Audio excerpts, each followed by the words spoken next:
Bulan ini kita merayakan hari raya apa? Paskah. Tante lihat ada Om Bes, ada Kakak Endi yang sudah ngobrol tentang Paskah. Tante mau ngecek. Paskah itu merayakan apa? Hari kebangkitan Tuhan Yesus. Mengapa Yesus harus bangkit?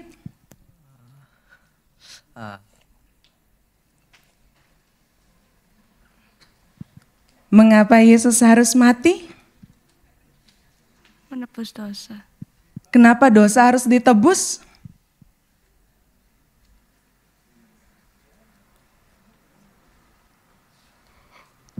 Untuk mengampuni dosa manusia.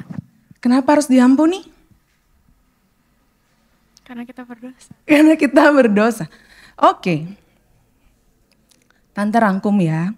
Ini kalau kalian lihat ada 2 alat peraga di sini.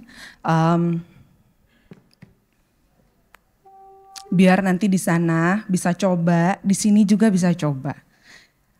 Oke, jadi kisah kenapa Yesus mati, lalu kenapa Yesus bangkit, itu menjadi tonggak iman kita.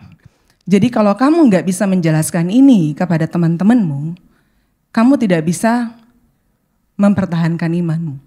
Kamu nggak bisa yakin dengan imanmu. Siapa di sini yang sering nonton? Ada bahasa login saat ini? Nah, pernah nggak ditanyain? Pernah nggak kalau kalian baca di komen? Kalau Tuhan kamu itu Allah yang mengampuni, Allah Maha Pengampun, kenapa dia harus mati? Kenapa Tuhan harus jadi manusia? Kan dia Tuhan. Betul ya? Kenapa kita harus merayakan kematiannya dengan minum darahnya? Lalu kenapa kematiannya itu adalah tonggak sejarah buat kita orang Kristen? Nah, perhatikan baik-baik adik-adik, Tante mulai sedikit sekilas review balik. Jadi kalian harus tahu, kalau kalian baca dari Kejadian, Allah, Tuhan kita, itu punya rencana besar dalam dunia. Jadi waktu dia menciptakan dunia dan semua isinya, tujuan dia adalah apa? Menghadirkan surga di bumi. Jadi dia ingin menjalankan pemerintahannya, saya bisa bilang gitu, kerajaannya yang tidak terlihat lewat eksistensi bumi yang terlihat. Nah, siapa yang dia ajak untuk partneran kerjasama? Kita manusia lewat Adam. Itu rencana pertama. Nah, pada saat Tuhan bilang, beranak cuculah dan penuhilah bumi, kamu atur itu bumi, kamu rawat, kamu memerintah bersama di bumi, itu artinya Tuhan kasih kepercayaan untuk kamu menjalankan kerajaan Allah di bumi. Nah, iblis tahu rencana Allah ini. Apa yang iblis lakukan? Iblis menghasut. Nah, kamu harus tahu, iblis itu adalah salah satu dari 3 besar tentara Allah yang jago perkasa di kerajaan surga. Nah, jadi Lucifer yang adalah menjadi iblis itu dulu adalah malaikat yang bertugas untuk melakukan pujian penyembahan. Posisinya paling dekat di tahta Tuhan. Nah, satu ketika dia bilang sama dirinya, kayaknya aku bisa jadi kayak Tuhan. Sehingga dia mulai berpikir, kayaknya aku bisa jadi kayak Tuhan, dia memberontak kepada Tuhan. Nah, itu kata pertama pemberontakan yang muncul dalam Alkitab, pakai rebellion. Nah, kenapa pemberontakan ini berakibat dosa? Pemberontakan itu muncul gara-gara apa? Coba, kapan kamu dibilang pemberontak kamu gitu? Kalau kalian nonton film, pada saat kamu melawan kekuasaan yang resmi. Jadi pada saat dulu Indonesia dijajah oleh Belanda, kemudian kita mau mengambil alih pemerintahan Belanda, kita memberontak, dibilang pemberontak bukan? Kita dibilang pemberontak, jadi pemberontakan itu adalah aksi melawan pemerintahan yang sah. Nah, itu yang dilakukan iblis, dia melawan pemerintahan Allah. Nah, waktu dia pergi, dikeluarkan dari surga, dia membawa sepertiga malaikat.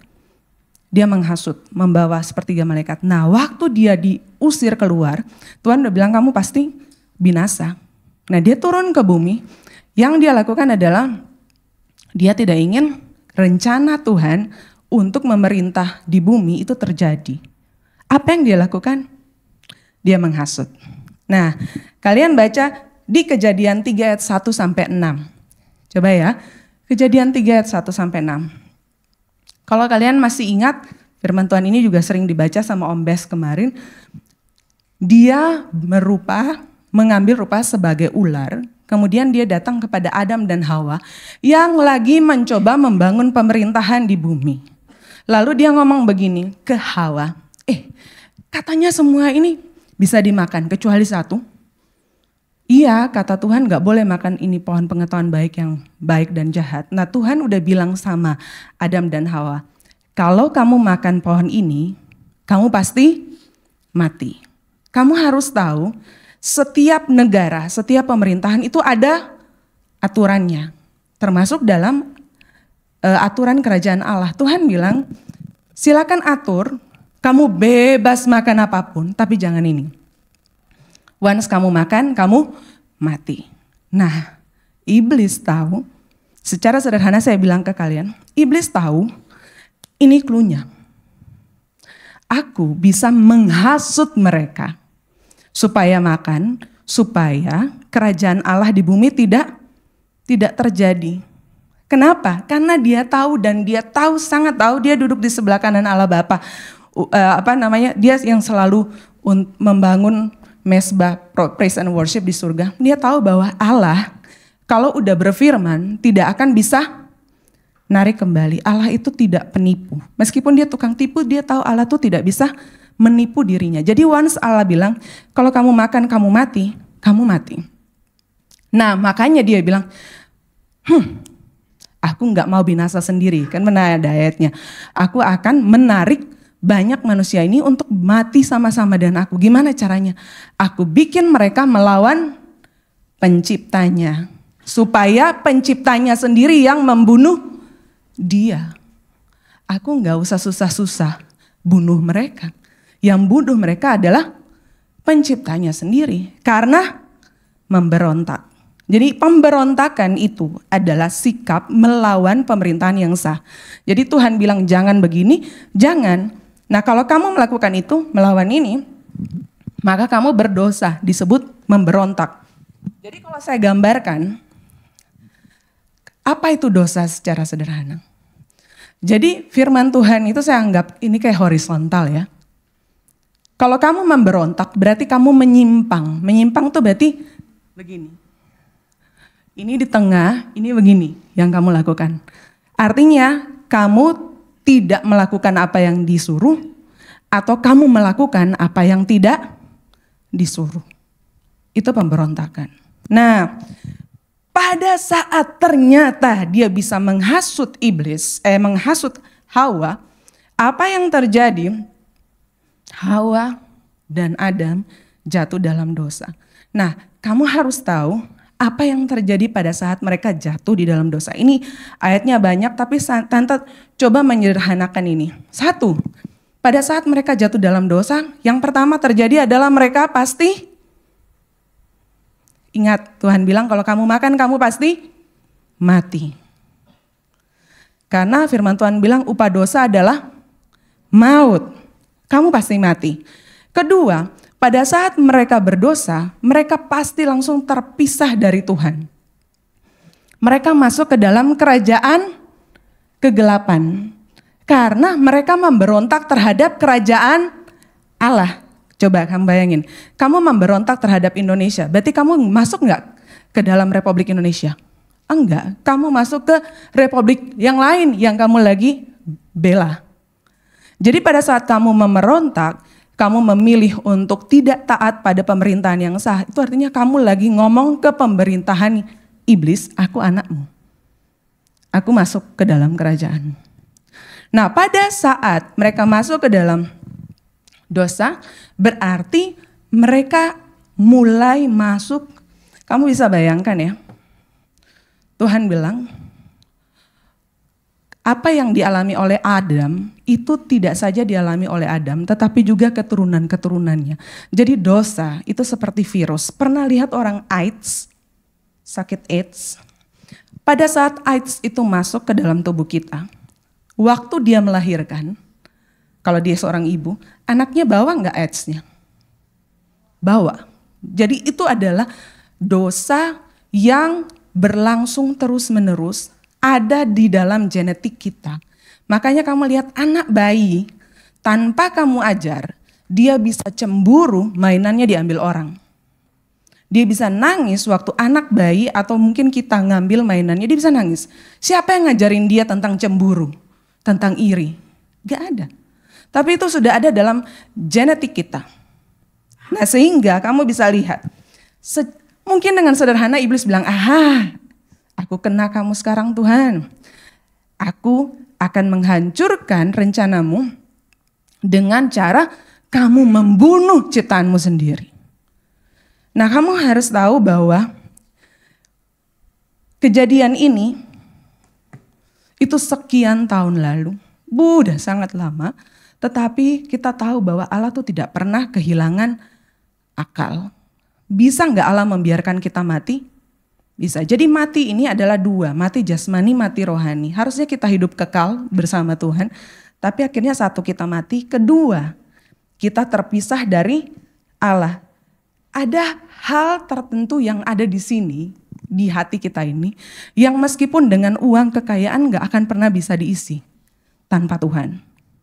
Terus yang ketiga, kamu masuk dalam kutuk neraka, kutuk iblis, sakit, dan segala macam masalah dalam hidup. Nah sehingga iblis bilang, aku sudah dapat Tuhan, aku akan mati bersama-sama dan semua ciptaanmu, rencanamu gagal. Nah Tuhan tahu ini dan Tuhan yakin kalau ini tidak dilakukan sesuatu, pasti binasa orang-orangku. Nah apa yang Tuhan lakukan? Kalian harus tahu bahwa Allah kita itu Allah yang adil. Adil nggak dia? Adil. Kalau kamu salah, kamu harus dihukum. Tapi di satu sisi dia Allah yang kasih. Firman Tuhan bilang Allah itu kasih. Kalau dia adil kamu harus mati. Tapi karena kasihnya, Yohanes 3 ayat 16 itu terjadi. Apa Yohanes 3 ayat 16? Karena begitu besar kasih Allah akan dunia ini sehingga dia mengaruniakan anaknya yang tunggal. Supaya barang siapa percayanya tidak binasa. Jadi kamu bayangin, ini Allah yang adil, dia menuntut, ada yang dihukum, betul? Tapi kalau kamu mati, semua rencana Allah dalam hidupmu juga hancur. Dan Tuhan tahu bahwa kalaupun kamu hidup berbuat baik, saya hormati teman-teman di luar sana yang beragama lain berbuat baik, tapi Tuhan tahu perbuatan baikmu tidak akan pernah bisa selevel dengan kebaikan Allah. Makanya Tuhan bilang, gak mungkin, kamu gak mungkin.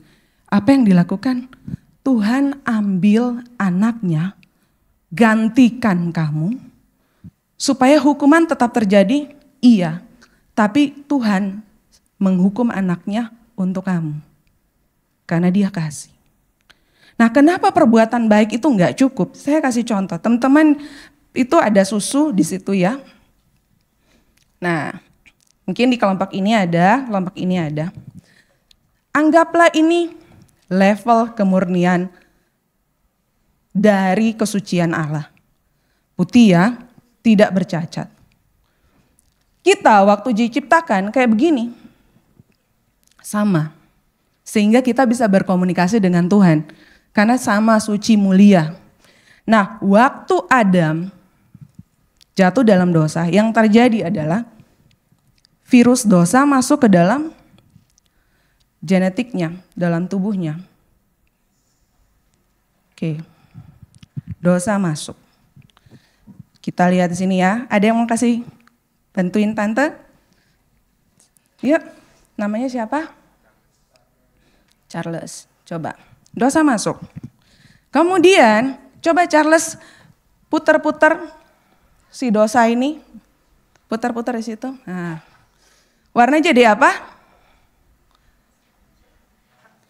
Jadi merah. Sebagus enggak dengan level putih ini? Nah, coba kamu pegang terus tunjukin ini putih, itu merah. Ya, coba lagi ya. Misalnya hari ini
makanya firman Tuhan bilang, kalau kamu usaha pakai kebaikanmu sendiri, kekuatanmu sendiri, firman Tuhan bilang di Yesaya, kebaikanmu seperti kain kotor.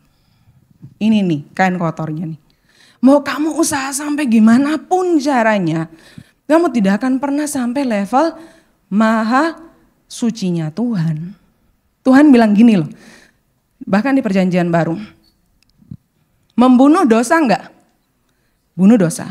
Tapi firman Tuhan di perjanjian baru, Yesus bilang, berpikir kamu benci saudaramu, itu dosa. Tiap hari ada enggak yang mikir, aku sebel sama orang ini, aku benci sama dia. Kamu udah membunuh loh. Berarti dengan kemampuan kita tidak akan pernah bisa. Kamu tidak akan pernah bisa, mau kamu kasih makan semua anak yatim di negara ini, mau kamu puasa 365 hari, kamu tidak akan pernah bisa. Oh, udah 5 menit. Oke. Jadi apa yang harus kamu lakukan? Kamu tidak akan bisa menolong dirimu sendiri. Itu informasinya. Kamu nggak mungkin bisa menolong dirimu sendiri. Satu-satunya cara adalah kamu butuh penolong yang lain. Orang yang sanggup menolong kamu. Nah, masalahnya menjadi kenapa Yesus kenapa darah? Kenapa harus ada darah yang tertumpah? Adik-adik harus tahu. Jadi waktu iblis berhasil masuk ke dalam Adam dan Hawa, menipu mereka, yang terjadi adalah satu, kita terpisah. Kita masuk ke dalam kerajaan kegelapan, kemudian sebagai keturunannya kita hidup dalam kutuk. Nah, sekarang tante tanya, waktu kita terpisah, kita masuk ke dalam kerajaan kegelapan, berarti kan kita terpisah dari Allah. Pada saat Tuhan bilang, aku akan kirimkan anakku untuk datang dan menyelamatkan kamu. Yang dia lakukan adalah satu, dia harus menebus kamu. Karena kita sudah terpisah. Berarti supaya bisa balik kembali kepada tangan Tuhan, Tuhan harus nebus. Kalau menebus berarti butuh harga enggak? Kalau kamu pergi ke Pegadaian, aku mau tebus dong barangku, gitu ya. Kamu butuh enggak bayar? Butuh. Nah, yang dia pakai untuk membayar kita adalah darahnya sendiri. Apa arti kata penebusan? Penebusan itu artinya mengambil kembali barang yang dulu adalah milik saya. Jadi kita semua ini dulu adalah milik Allah. Tapi waktu kita jatuh dalam dosa, kita masuk ke dalam kerajaan kegelapan, iblis klaim itu milik saya. Karena mereka memberontak sama kamu. Tuhan bilang enggak, saya mau tebus mereka. Jadi Tuhan masuk, nih aku ambil kembali kamu. Namanya? Evo. Dengan darah. Sekarang tante tanya, kenapa harus darah? Kenapa harus darah? 1, coba kita baca. Di dalam Imamat 17 ayat 14. Imamat 17 ayat 14. Mungkin ada yang mau baca? Oke. Karena darah itulah nyawa segala makhluk. Jadi kalau dalam bahasa Inggris, darah itu isinya jiwa. Jiwa manusia di dalam darah. Tante mau tanya, apa yang paling penting dalam sebuah kehidupan? Nyawa bukan?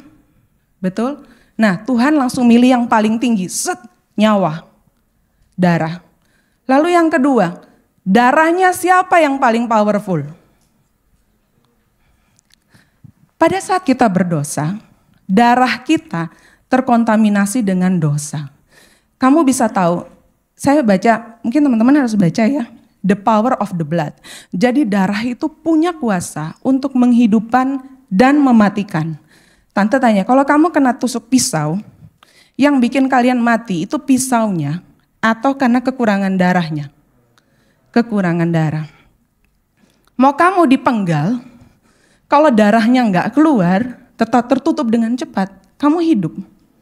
Kedua, bisa enggak orang hidup tanpa jantung? Bisa. Selama darah itu mengalir, kalau kamu punya mesin pompa di luar tubuh, kamu tetap bisa hidup. Tapi kalau tante racunin, itu udah ada kejadian, saya lupa namanya Charles Sweet atau siapa, dia hidup tanpa jantung, jantungnya di luar. Tapi darahnya bisa ngalir. Ketiga, kalau tante taruh racun di dalam darahmu, mati nggak kamu? Mati. Jadi pada saat kita masuk dalam dosa, darah kita itu sudah penuh dengan virus dosa. Makanya secara genetik, kamu nggak disuruh mencuri, kamu punya pikiran untuk mencuri, untuk marah. Kalau kamu darahmu itu penuh racun, yang kamu butuhkan supaya bertahan hidup apa? Kamu butuh transfusi darah. Kamu butuh darah yang tidak ada penyakitnya, penuh nutrisi, pure. Itu yang kamu butuhkan. Kalau sampai saya ini sakit, kemudian ditransfusi oleh orang yang juga sakit, kira-kira saya jadi apa? Jadi mati. Udah saya sakit ginjal, kena transfusi orang sakit AIDS. Ya kan? Makanya waktu perjanjian lama dulu, Tuhan bilang, Tuhan suruh setiap setahun sekali, kalian harus persembahkan binatang yang tidak cacat bercela. Karena manusia, darahnya sudah bercacat. Satu-satunya mungkin bisa menolong kamu in case kamu butuh bantuan adalah binatang. Darah binatang yang masih murni tidak cacat. Tapi Tuhan bilang darah binatang ini hanya bisa menolong kamu 1 tahun. Tahun depan datang lagi. Karena dia tidak bisa mengampuni dosa. Jadi sederhananya darah binatang itu seperti roll on. Hanya supaya kamu nggak bau, tapi sebenarnya kamu belum benar-benar bersih. Kamu butuh darah yang mengalir dari dalam, yang di dalam tubuhmu untuk menghancurkan semua darah-darah kotor yang sebelumnya mengalir dalam tubuhmu. Itulah mengapa kita butuh darah Yesus. Kemudian yang ketiga, kenapa darah? Kamu tahu Waktu kita jatuh dalam dosa, peperangan kita tuh bukan darah dan daging. Peperangan kamu tuh bukan sama temanmu. Tapi peperangan kita adalah dengan roh-roh di udara. Nah, kamu tahu di dalam dunia roh, mata uang dunia roh itu apa? Darah. Darah itu adalah kekuatan mata uang di dunia roh. Kalau di dunia, mata uangnya apa yang paling kuat? US dollar. Kamu punya US dollar, kamu punya power. Kalau di dunia roh, darah mana yang paling powerful? Nah, yaitu darah Yesus. Itu pun juga sebagai alasan kenapa Tuhan Yesus itu lahir bukan dari hubungan suami istri. Tuhan Yesus lahir dari mana? Dari perawan Maria. Berdosa enggak ada hubungan Jadi kalau misalnya itu masuk lewat hubungan suami istri, dia enggak ada bedanya dengan manusia lain. Jadi dia adalah kombinasi dari Roh Kudus lewat perawan Maria, tidak pernah bernoda dan bercacat. Sehingga kalau di dalam dunia roh, dia itu yang paling powerful. Jadi kamu tahu satu, kenapa Yesus harus mati? Karena kalau enggak mati, kita mati. Dan karena dia mengasihi kita, makanya dia harus mati. Kamu harus tahu sebaik itu Tuhan yang kamu bilang, mungkin kadang Tuhan jauh, kadang enggak jauh. Enggak pernah jauh, dari dulu dia enggak pernah jauh. Dia udah dari awal mati buat kamu, karena kamu enggak bisa menyelamatkan dirimu sendiri. Kemudian yang kedua, dia pakai darahnya untuk menebus. Tebusannya itu darah yang paling murni. Kenapa bukan emas dan perak? Karena emas dan perak enggak cukup. Butuh darah. Darah dari siapa? Darah yang paling murni. Nah, darah yang paling murni itu yang menyembuhkan dan membebaskan kita dan memurnikan kita dari sekarang sampai selamanya. Jadi dosa sekarangmu sampai dosa yang masa depan pun pakai darah Yesus itu langsung diampuni. Nah, waktu Tuhan lihat dulu waktu orang Israel mempersembahkan darah binatang, Tuhan sebenarnya lagi ngomong kepada dirinya sendiri. Ya sudahlah, aku anggap mereka tidak bikin dosa. Ya wes lah, aku ampunilah gitu. Tapi itu cuma berlangsung setahun. Nah, kalau dengan darah Yesus yang paling powerful ini, Tuhan bilang, aku ampuni mereka sekarang, bahkan pikiran masa lalu, bahkan sampai seterusnya. Nah, pada saat darah Yesus itu tercurah, kamu bisa perhatikan, oke, kita ditebus. Kita kembali menjadi anak Allah, tapi bukan berarti kita langsung damai kan? Nah, apa yang bisa membuat kita berdamai? Karena Allah itu enggak melihat kita, Allah itu melihat darah yang dicurahkan. Hukumannya sudah dibayar oleh anaknya sendiri. Jadi kembali lagi Tante bilang, Allah itu kasih? Yes. Allah itu adil? Iya. Keadilannya nyata enggak? Iya, dengan mengorbankan anaknya sendiri. Karena dia kasih. Nah, pada saat darah Yesus itu masuk dalam hidup kita, makanya kalian itu jangan pernah miss perjamuan kudus. Itu kita mengingat darah Yesus, dan kalian harus tahu waktu darah Yesus masuk dalam hidupmu, darah yang murni itu menyembuhkan semua penyakitmu yang karena dosa. Menyucikan kamu, menyembuhkan kamu. Karena dengan darah Yesus kita sendiri bisa pulih. Makanya firman Tuhan bilang kita lebih dari pemenang. Kenapa? Kalau orang yang menang itu berusaha dengan kekuatan sendiri. Kamu pakai nggak kekuatanmu? Nggak pakai. Kamu nggak pakai kekuatanmu sendiri, tapi itu kekuatan Tuhan. Nah, saya mau baca terakhir di dalam Kolose 1 ayat 21.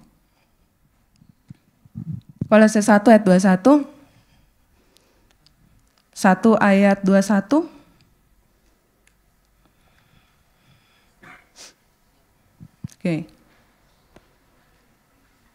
Oke, di dalam Dia kita juga kamu yang dahulu hidup jauh dari Allah, yang memusuhinya dalam hati dan pikiran seperti yang nyata dari perbuatan jahat. Next. Terus sekarang diperdamaikan di dalam tubuh jasmani Kristus oleh kematiannya untuk menempatkan kamu kudus dan tak bercela dan bercacat di hadapannya. Jadi waktu Yesus mati, darahnya itu mengembalikan kita seperti posisi ini. Jadi di hadapan Tuhan, waktu Yesus kita bilang, makanya Tuhan, saya selalu bilang sama kalian, adik-adik, teman-teman yang lain juga, pada saat terima Yesus, ngomong saya terima Kristus sebagai Tuhan dan Juru Selamat saya. Kenapa? Karena Tuhan tidak bisa menerima perbuatan baik. Tuhan hanya bisa mengampuni lewat kematian Yesus. Kamu sudah diampuni, kamu kembali menjadi seperti ini. Nah, kalau kita tidak menerima Yesus, otomatis pasti kita dihukum. Jadi kalau kalian tanya, tapi banyak orang baik Tuhan, masa dia masuk neraka? Karena kebaikannya itu tidak di dalam standar Allah. Pasti dihukum. Sebaik-baiknya kita pasti berdosa. Dan Tuhan udah bilang kamu pasti mati. Jadi adik-adik, tante ingatkan ke kalian, kalau kalian punya teman-teman yang belum kenal Tuhan, kasih tahu kabar baik ini. Bahwa kamu sebenarnya sudah dibayar dan harga yang lunas oleh Yesus. Caranya satu-satunya supaya kamu selamat cukup terima Tuhan. Mengakui dia sebagai juru selamat dan kamu selamat. Harusnya perbuatan baik itu bukan untuk supaya kamu selamat. Harusnya perbuatan baik itu karena kamu bersyukur kamu selamat. Oke, adik-adik, mari kita bangkit berdiri.